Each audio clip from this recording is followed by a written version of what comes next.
ഗുലാം അലി കോഴിക്കോടും തിരുവനന്തപുരത്തും നടക്കുന്ന സ്വരലയ പരിപാടിയിൽ പങ്കെടുക്കുമെന്ന് എം.എ. ബേബി അറിയിച്ചു. സാമൂഹ്യ സാഹിത്യ രംഗത്തെ പ്രമുഖർ ചടങ്ങിൽ പങ്കെടുക്കുമെന്നും അദ്ദേഹം പറഞ്ഞു. അദ്ദേഹം കേരളത്തിൽ 2 പരിപാടികൾ നടത്താൻ സമ്മതിച്ചിരിക്കുകയാണ്. ജനുവരി 15-ാം തീയതി തിരുവനന്തപുരത്തും ഒരു ദിവസത്തെ ഇടവേളയ്ക്ക് ശേഷം ജനുവരി 17-ാം തീയതി കോഴിക്കോടുമാണ് അദ്ദേഹം തൻ്റെ പരിപാടികൾ അവതരിപ്പിക്കാം എന്നിപ്പോൾ സ്വരലയ്ക്ക് സമ്മതം അറിയിച്ചിട്ടുള്ളത്.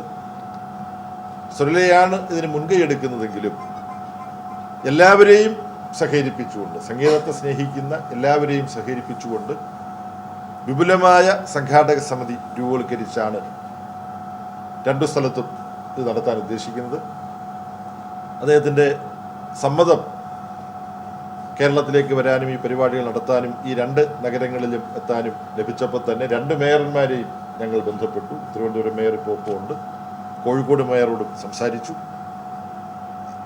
നഗരം ഇന്ത്യക്ക് വേണ്ടി ഗുലാം അലി സാഹിബിനെ സ്വാഗതം ചെയ്യുകയും സ്വീകരിക്കുകയും ചെയ്ത് എല്ലാവരെയും, എല്ലാ രാഷ്ട്രീയ ശക്തികളെയും സാമൂഹ്യ സാംസ്കാരിക സംഘടനകളെയും ഒക്കെ സഹകരിപ്പിച്ചുകൊണ്ട് ഈ പരിപാടി തിരുവനന്തപുരത്തും കോഴിക്കോടും നടത്താനാണ് ഉദ്ദേശിക്കുന്നത്.